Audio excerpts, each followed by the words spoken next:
You ever watch something and while they're like discussing something plot relevant, feel like you missed a memo on what's going on? Like there was some required reading that you just never got? That's how Xam'd feels sometimes. They'll bring up topics with like no explanation to the viewer, where I just kind of feel like I had to nod along and be like, yeah, I get it for sure, while like absolutely not understanding a word they said. It didn't turn me off the show, but it did feel a little alienating at times. And honestly, the dialogue is the weakest part overall. The dub certainly doesn't help with that. Like, it's fine most of the time.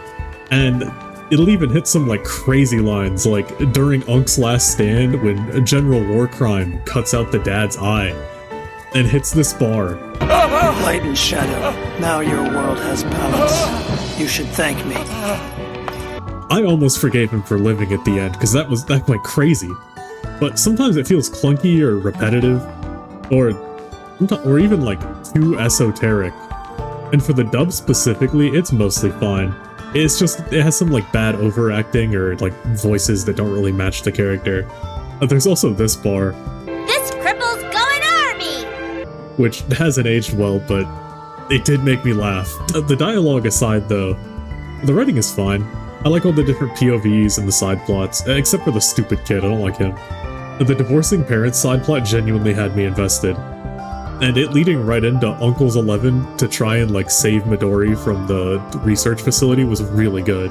It never felt too disjointed, and almost nobody overstayed their welcome. If anything, I wanted more from like the mail ship people after they like separate off, instead of them just like sitting around doing nothing. Also, Furuichi's death genuinely got me. It was so sudden. The visuals are the highlight of the show, honestly. Studio Bones cooked. I love how all the mechs are like weird, like fleshy almost, and like they melt into their forms. It's so cool. Then there's Furuichi. Look at him. And all the set pieces are really nice too.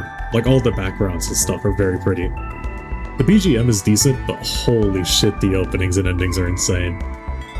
The openings are almost kind of similar to something by like Battle Tapes, and the endings are like super 2000s. Overall, Xam'd is a fun adventure with a kind of boring midsection.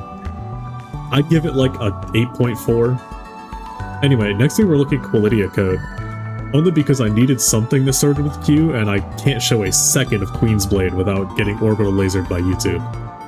And until then, I'm a man who will not wait 9 years for you to wake up from being a literal rock, and this was Xam'd Lost Memories. Thanks for watching.